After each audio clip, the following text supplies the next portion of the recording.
আসসালামু আলাইকুম viewers. Weekly market আপডেটে আপনাদের সবাইকে স্বাগত জানাচ্ছি। তো গত ভিডিওতে যেটা আমি বলছিলাম যে একটা ডিসেন্ডিং চ্যানেল আমরা যেটা দেখেছি, একটা ডিসেন্ডিং চ্যানেল এবং রিজেকশন গুলো আমরা পেতে দেখেছি। চ্যানেলের ভেতর দিয়ে কিন্তু উঠানামা আমরা দেখেছি ইনডেক্সের।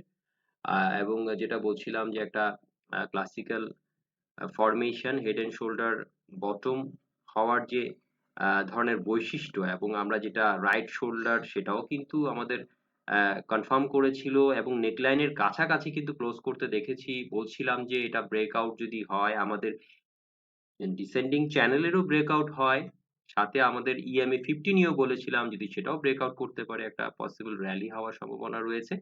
কিন্তু আমরা যেটা দেখেছি যে 132 পয়েন্টের মতো কারেকশন এবং ডিসেন্ডিং চ্যানেলের রিজেকশন, এটাই কিন্তু বড় এখানে। কারণ হচ্ছে যে যেহেতু এটা অনেক লম্বা সময় ধরে এই চ্যানেলের ভেতর দিয়ে উঠানামা করছে, এটা কিন্তু 132 পয়েন্টের মতো কারেকশন হয়েছে।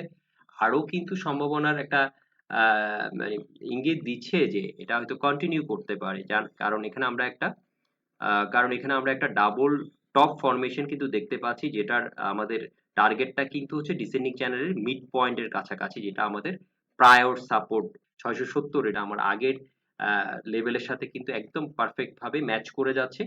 তো এটা আমাদের জন্য একটা পরবর্তী সাপোর্ট লেভেল হতে পারে। আবার এটা যদি ব্রিচ করে যায় সেক্ষেত্রে সম্ভাবনা রয়েছে 585 থেকে 650 যে জোনটা রয়েছে সেটা হয়তো পরবর্তীতে একটা স্ট্রং সাপোর্ট হিসেবে আমরা দেখতে পাবো।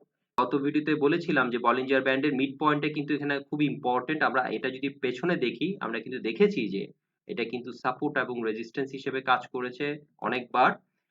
তো এখন সে অনুযায়ী আমরা মিড পয়েন্টের এখানে আমরা ভেঙে যেতে দেখেছি এবং অনেকটা নিচে চলে এসছে এবং ডাবল টপ ফরমেশন অনুযায়ী নেকলাইনও ব্রিচ করেছে। তো এই সম্ভাবনাটা অনেকটা বেশি যে এটা হয়তো এটাকে কন্টিনিউ করতে পারে। পরবর্তী দুটো সম্ভাব্য লেভেল সম্পর্কে আইডিয়া দেওয়ার চেষ্টা করেছি। তো ভিউয়ার্স, আপনারা সবাই ভালো থাকবেন, আপনাদের পুঁজি সুরক্ষিত থাকুক। আহ আজকে এখানে শেষ করছি। আসসালামু আলাইকুম।